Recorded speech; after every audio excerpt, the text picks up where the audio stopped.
मैं नीरज चोपड़ा टोक्यो के ट्रैक पर मेरे भाले की सुनहरी चमक आपने देखी होगी। मुझे तिरंगा फहराते देखा होगा। मेरी कहानी में गांव है, गरीबी है, मोटापा है, संघर्ष है, 19 लोगों का परिवार है, तो 130 करोड़ भारतीयों का प्यार भी है।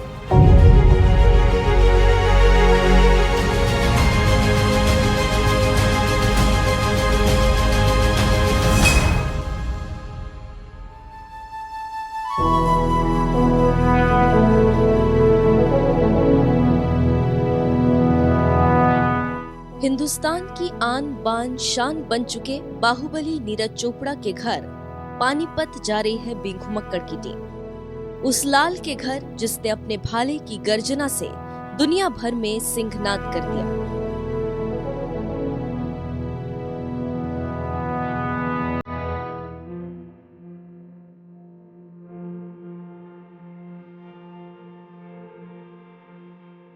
दिल्ली से 125 किलोमीटर दूर पानीपत शहर के पास है नीरज चोपड़ा का गांव खंदरा।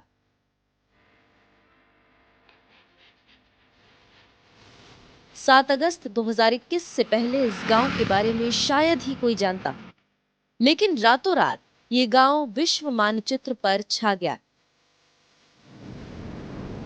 यहां पहुंचने में हमारा सामना बारिश से हुआ, ट्रैफिक जाम मिला, खेत खलिहान मिले, तालाब मिले, तब जाकर बिंघुमक्कड़ की team golden boy Neeraj Chopra के गांव के बाहर पहुंची। हम टोक्यो में हिंदुस्तान का तिरंगा बुलंद करने वाले नीरज चोपड़ा के गांव जा रहे हैं। दिल्ली से करीब 125 किलोमीटर की दूरी हमने तय कर ली है और उस मुहाने पर पहुंच चुके हैं जो रास्ता में सीधे उनके गांव खांडरा लेकर जाएगा। आपने उनके सक्सेस की कहानियां तो बहुत देखी, आज हम संघर्ष की कहानियां दिखाएंगे। नीरज चोपड़ा को जैवलिन थ्रो का आइडिया कहां से आया, अपने संघर्ष भरी जिंदगी को नीरज चोपड़ा ने कैसे बिताया, इन सारे सवालों का जवाब उम्मीद है कि हमारे इस यात्रा के दौरान आपको मिल जाएगा।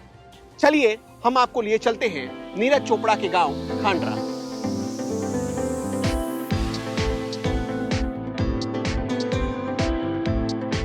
यहां से करीब 1.5 से 2 किलोमीटर दूर है नीरज चोपड़ा का घर।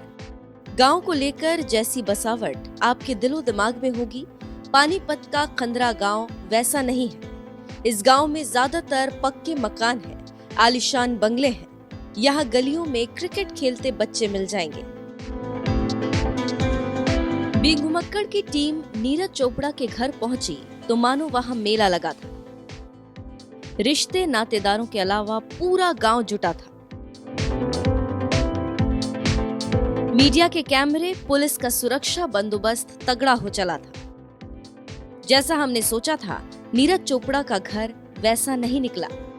नीरज की सफलताओं के बाद से घर आलीशान बंगले की शक्ल ले चुका है। कभी जिस नीरज के पिता फावड़ा उठाकर खेतों में जाया करते थे, वो अब मेहमानों के बीच अंदर रिसेप्शन में बैठे थे। यहाँ पर सभी का मुंह मीठा करवाया जा रहा था। किचन में रोटी, दाल बाटी और चूरमा बन रहा था। ये सब कुछ तब से लगातार जारी था जिस दिन से नीरज ने टोक्यो में इतिहास रचा। चोपड़ा परिवार के किचन के बारे में नीरज की चाची ने हमें विस्तार से बताया। साथ ही नीरज से जुड़ी कुछ खास जानकारियां भी दी। आज तो काफी दिन भर आपको काम करना पड़ा होगा। ऐसा जी काम जरूर करे, अगर खुशी में कोई फील नहीं हो रहा, कोई वो नहीं हो रहा, परेशानी नहीं आ रही खुशी की वजह से। अच्छा, आप नीरज चोपड़ा की क्या लगती है? चाची हूँ जी मैं नीरज चोपड़ा। अच्छा, चाची हैं। चाची हूँ। तो कितना बड़ा मौका आपके लिए लगा कि नीरज चोपड़ा ने देश के लिए गोल्ड मेडल जीता? बहुत बड़ा मौका मिला जी हमें इस सेवा का, और बहुत खुशी है हमने नीरज ने देश के लिए गोल्ड मेडल जीता। घर वालों ने पूरा सपोर्ट किया उन्हें खेलने? जी हाँ जी, पूरा सपोर्ट किया पूरे परिवार ने। 19 मेंबर हैं परिवार में, सभी ने पूरा सपोर्ट किया। तो आज क्या क्या बनाया है आपने मेहमानों के लिए? आज सब्जी रोटी बनाई जी, लड्डू मठियाई, जो भी जिसकी जो इच्छा वही बना रहे जी, जो कुछ मांग रहा। चूरमा बनाया, तो पहले जो वे आए थे न्यूज वाले, उन्होंने चूरमा बनाया था। चूरमा क्या होता है वो उन्हें बना के दिखाया, खिलाया। वो बनाया जी। ठीक है, चलिए ये देखिए आप यहाँ पर देसी घी जो हरियाणा में बहुत फेमस है, आप यहाँ पर देखिए रोटियों में देसी घी लगाई जा रही है और यहाँ पर दाल और सब्जी बाकायदा बनी है।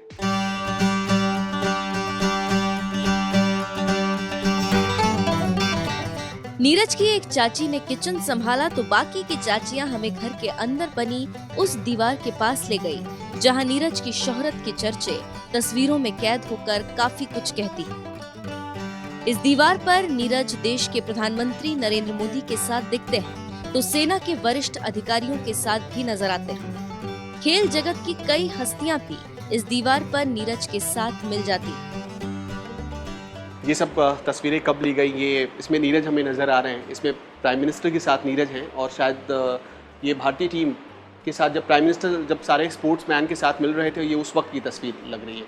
नीरज की एक और तस्वीर प्राइम मिनिस्टर के साथ आप यहाँ पर देख सकते हैं और यहाँ पर एक तस्वीर आपको दिख जाएगा। यहाँ पे जो हमारे CDS हैं बिपिन रावत साहब, उनके साथ नीरज चोपड़ा की ये तस्वीर है और ये तस्वीर आप देखिए, क्योंकि नीरज चोपड़ा खुद एक आर्मी मैन है, वो JCO हैं इस वक्त और अब हो सकता है कि उनका प्रमोशन भी हो जाए।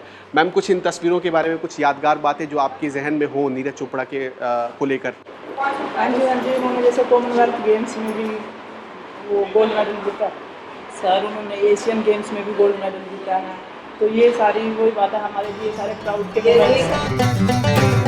एक बात यहाँ पर गौर करने लायक थी, नीरज की दादी को छोड़कर परिवार की सभी चाचियां गुलाबी रंग में रंगी थी। सबसे बड़ी बात, ये सभी बहुएं सालों से एक ही छत के नीचे मिलजुल कर रहती, सभी सुख दुख बांटकर जिंदगी गुजारते। नीरज की सफलता में इन सभी का बड़ा हाथ है। यही नहीं, चोपड़ा खानदान की सभी बहुएं वेल एजुकेटेड हैं।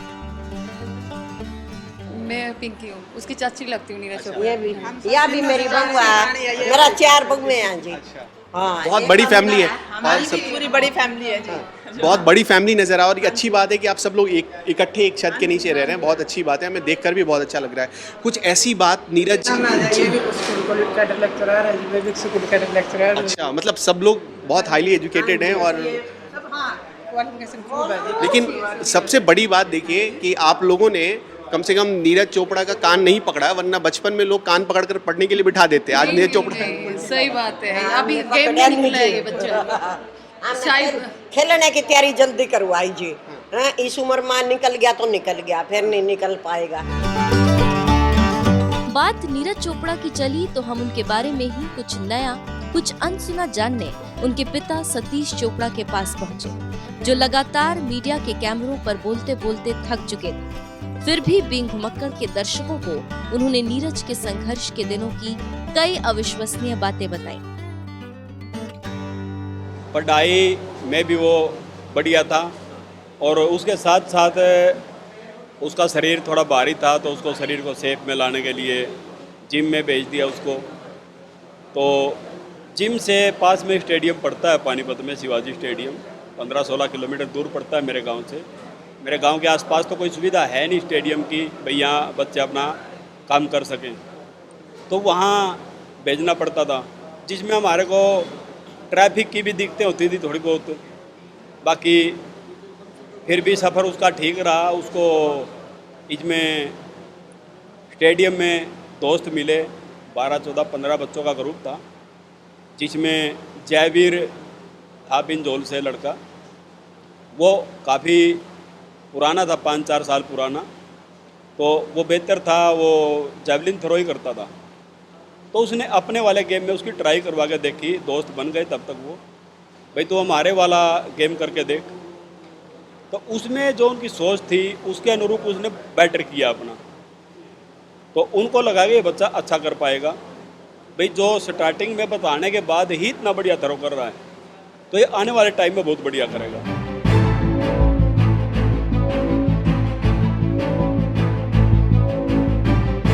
पिता ने नीरज चोपड़ा के संघर्ष और जावलिन में आने की कहानी बताई, लेकिन ये सच भी है 12-13 साल तक काफी मोटे हुआ करते थे।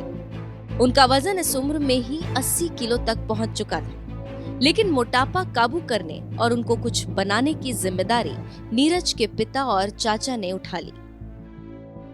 ऐसा है जी, मोटे बच्चे का तो किसी का भी है, चाहे थोड़ा हेल्दी होगा ना, तो ये तो गाँव में देहात में आम लोग बोल ही देते हैं। और बच्चेपन में थोड़ी बहुत चीड़ भी होती है, लेकिन वो इनको ज़्यादा मैनेज नहीं करता था, समझता नहीं था ज़्यादा, वो सभी बातें पीछे छोड़ के नॉर्मल रहता था हमेशा।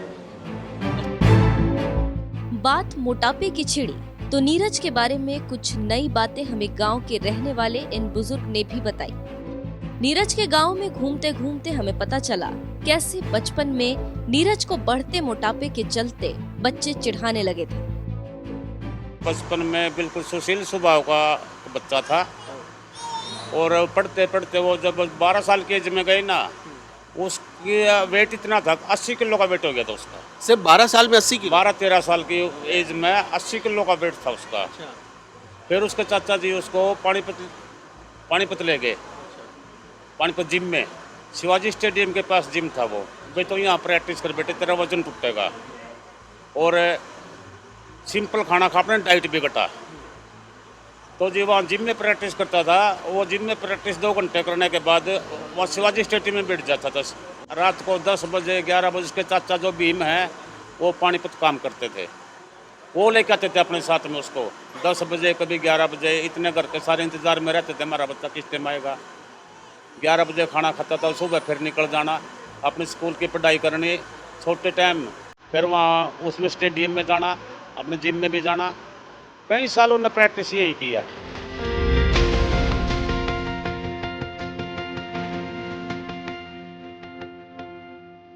नीरज अपने पिता और चाचाओं की फैमिली में सबसे बड़े बच्चे, इसीलिए उन्हें हर किसी से बहुत प्यार मिला।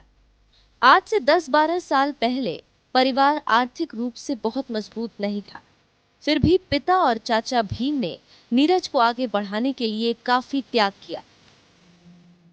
भीम चोपड़ा ने उसको इतना उत्साहित किया है, अपनी रोटी छोड़ के उसको डेली जूस देना। 1 जग जूस डेली पी बेटे, मैं पैसे कहीं से भी लाऊं। एक दुकानदार को बोल रखा था भी प्रैक्टिस करने के बाद तेरे पास बैठेगा ये, इसको पास पैसे हो या ना हो तेरे पैसे मैं दूंगा। लेकिन दुकानदार ने भी इतना हौसला हो गया, आज उसके पास जब से आता है ना, वो अब जितनी बार भी आता है उसके पास जूस डेली पी के आता है। अब उसको वो जूस फ्री पिलाता है वो दुकान वाला। वो बोलता है कि मेरा जूस पी कर जैवलिन थ्रो मारा इसने। आज उसको याद करता है। चाचा और पिता ने नीरज को जैवलिन का एक बड़ा खिलाड़ी बनाने के लिए जी तोड़ मेहनत की, तो माँ ने बेहद कम उम्र से उसे दूर पढ़ने के लिए भेज दिया।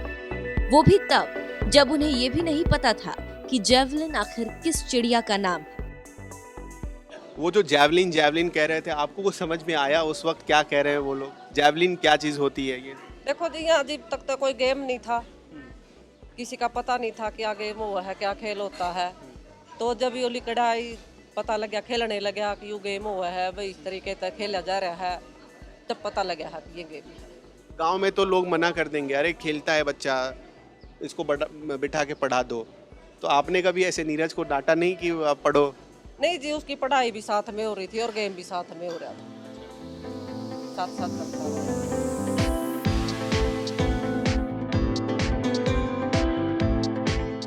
परिवार के त्याग के दम पर ही नीरज ने जैवलिन में खिताब जीतने का सिलसिला कम उम्र में ही शुरू कर दिया था। 2016 में साउथ एशियन गेम्स में 82.23 मीटर दूर भाला फेंककर नीरज ने गोल्ड मेडल जीता। 2016 में एशियन जूनियर चैंपियनशिप में 77.60 थ्रो कर नीरज ने सिल्वर मेडल जीता। 2016 में पोलैंड में वर्ल्ड U20 चैंपियनशिप में 86.48 मीटर दूर भाला फेंककर गोल्ड जीता। 2016 में Neeraj Chopra junior commissioned officer के तौर पर 4 राजपूताना राइफल्स में नियुक्त किए गए। इसके बाद सेना की देखरेख में अपने खेल को सुधारते गए। उन्हें अंतर्राष्ट्रीय कोच सुख सुविधाएं मिलती गईं। इन सुविधाओं के दम पर 2017 में एशियन चैंपियनशिप में नीरज चोपड़ा ने 85.23 मीटर दूर भाला फेंककर गोल्ड मेडल अपने नाम किया। साल 2018 में ऑस्ट्रेलिया में हुए कॉमनवेल्थ गेम्स में 86.47 मीटर दूर भाला फेंककर गोल्ड जीता। 2018 में इंडोनेशिया में हुए एशियन गेम्स में नीरज चोपड़ा ने फिर से गोल्ड जीतकर भारत का मान बढ़ाया। 2021 में टोक्यो ओलंपिक में 87.58 मीटर भाला फेंककर नीरज ने सबसे बड़ा मुकाम छुआ है। ओलंपिक में गोल्ड जीतने के बाद गांव के चप्पे चप्पे पर नीरज की छाप नजर आती। बच्चे, बूढ़े, जवान हर कोई जानता है नीरज चोपड़ा कौन है, उन्होंने कितना बड़ा मुकाम छू लिया। गांव का बच्चा बच्चा अब नीरज की तरह भाला उठाकर परचम लहराना चाहता है। इस गांव में लोग खेलते हैं, कौन सा खेल ज्यादा खेला जाता है? वैसे तो क्रिकेट ज्यादा खेल रहा जी। कबड्डी का भी शौक है बच्चों को। वैसे अब बस मेन तो जी ग्राउंड की बात आ जाए गांव में। ईमानदारी से बताओ कि कल के पहले जानते थे नीरज चोपड़ा क्या खेलते हैं? जानते थे क्या, उसको क्या बोलते हैं? Javelin throw. अच्छा, तो इस गांव में जैवलिन के और प्लेयर हैं कहीं? अभी तो नहीं है, वैसे बाकी स्पोर्ट्स में जा रहे हैं वो ट्रेनिंग लेने उसकी। अच्छा, तो तुम लोगों ने कभी नीरज चोपड़ा को देखा? यहाँ पे तुम लोगों से मिला? मिले। कैसे मिलते हैं, क्या बोलते हैं बताओ? आते बोलते हैं कि सब ठीक ठाक, खाना वाना खा लिया। फिर बोले हैं पढ़ाई कैसे करते हो, सही कर चल रही है, आगे क्या करना तुम्हें, बस ऐसे पूछते हैं।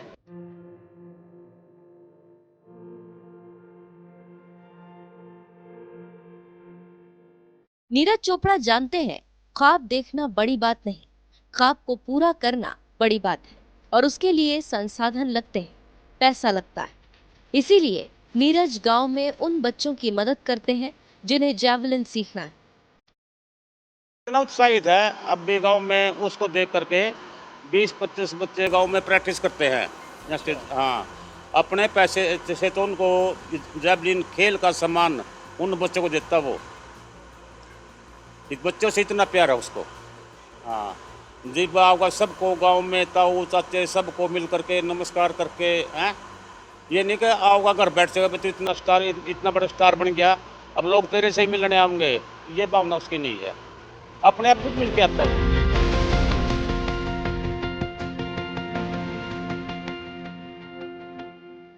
नीरज भाला फेंक की दुनिया में एक दमदार खिलाड़ी बनकर कैसे उभरे, कैसे उन्होंने अपनी इंजरी पर नियंत्रण रखा, उसका एक सबूत हमें उनके घर के ऊपरी हिस्से में बने जिम के रूप में मिला। इस जिम में नीरज घंटों पसीना बहाते हैं। ये वही जगह है जहां नीरज चोपड़ा पसीना बहाया करते थे। कहा यह जाता है कि जब लॉकडाउन लगा और नीरज चोपड़ा की जो एकेडमी थी वो बंद हो गई, ट्रेनिंग उनकी बंद हो गई, तब वो इसी जिम में, इसी घर पर मौजूद होते थे और इसी जिम में वो प्रैक्टिस किया करते थे, अपनी फिटनेस का ख्याल रखते थे। सबसे बड़ी बात, यहाँ आपको हर चीज़ें मौजूद मिलेंगी। ये देखिए, ये टेबल टेनिस है जिस पर नीरज चोपड़ा खेला करते थे। ये टेबल टेनिस आप यहाँ पर देख पा रहे हैं। ये उसके रैकेट यहाँ पर टेबल टेनिस के। और मैं कितना सौभाग्यशाली हूँ कि नीरज चोपड़ा के ग्लव्स, जो बॉक्सिंग ग्लव्स हैं, वो यहाँ मौजूद हैं। ज़रा इन्हें पहन कर देखता हूँ कि कैसा लगता है। ये नीरज चोपड़ा का बॉक्सिंग ग्लव्स आप यहाँ देखिए, मैंने इन्हें पहन लिया है और दूसरा वाला भी अब पहन लेता हूँ, देखता हूँ कि कैसा लगता है ये। वाह, सोचिए कि कितनी खुशी की बात है कि नीरज चोपड़ा ने जिन ग्लव्स को पहनकर अपनी फिटनेस का ख्याल रखा, वो ग्लव्स अब मेरे हाथ में है। अपने सिक्स पैक बनाने के लिए नीरज चोपड़ा यूज़ किया करते थे, इन सामानों का इस्तेमाल किया करते थे। वो बहुत हैवी है, मैं कोशिश करके देखता हूँ। हाँ, ये तो बहुत आसान है, इसमें आज वेट बहुत कम है, बहुत आसानी से आप इसे कर पा रहे हैं।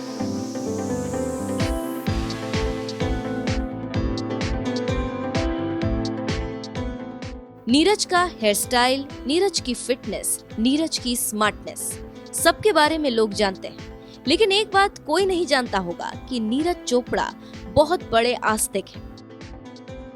अपने आराध्य की खातिर नीरज ने घर के अंदर ही एक बड़ा मंदिर भी बनवा रखा है। जब भी वो घर पर होते हैं, यहाँ पूजा पाठ जरूर करते हैं। धर्म और अध्यात्म का ही जुड़ाव है जो नीरज चोपड़ा को इतना फोकस करता है। आप इसी मंदिर में, कहा जाता है, उनके घर वाले ही बता रहे थे हमें कि इसी मंदिर में नीरज चोपड़ा पूजा पाठ किया करते हैं। आप ये देखिए, लॉन में बाकायदा कुर्सियाँ लगी हैं, कुर्सी लगी है एक, और यहाँ पर टेबल है। बारिश हो रही है इस वक्त, क्योंकि हम जब यहाँ पहुँचे पानीपत में नीरज चोपड़ा के घर पर, तब यहाँ पर बारिश शुरू हो गई और बारिश की वजह से बहुत सारी चीज़ें यहाँ से हटा ली गई हैं खुले में। वरना आप अमूमन जब आम दिनों में आएंगे तो यहाँ बैठकी चलती है, जैसा कि आप जानते हैं हरियाणा के गाँव में चलती है। ये उसी इलाके का, उसी गाँव का एक घर है आप ये देखिए, ये उनका पैतृक मंदिर है, उनके घर का पैतृक मंदिर है ये। मतलब कि ये परदादाओं दादाओं के दौर से ही इस मंदिर की स्थापना हुई और ये मंदिर अब धीरे धीरे संवरता गया और अब इस रूप में पहुंच गया है जब अब नीरज चोपड़ा यहाँ पूजा पाठ किया करते हैं।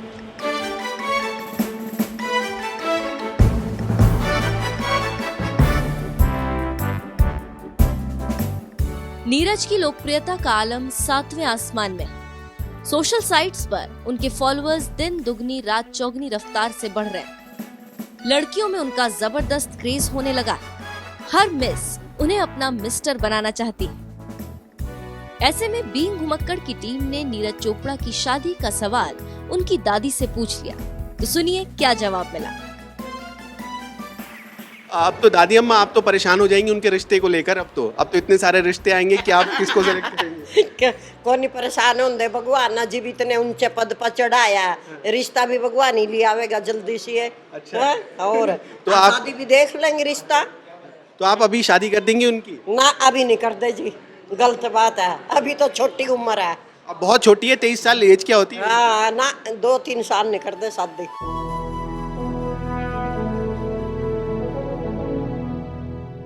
जेवलिन के इस जाबाज को अभी बहुत ऊपर जाना है, पेरिस ओलंपिक में परचम लहराना है। लेकिन एक बात जरूर तय, जिस पानीपत को इतिहास के गर्त में छिपे 3 भयानक युद्धों के लिए जाना जाता है, जिसे तराई का सबसे बड़ा युद्ध स्थल माना गया, उसकी नई पहचान अब नीरज चोपड़ा है। और ये पहचान सदियों तक दोबारा से पानीपत को याद रखेगी।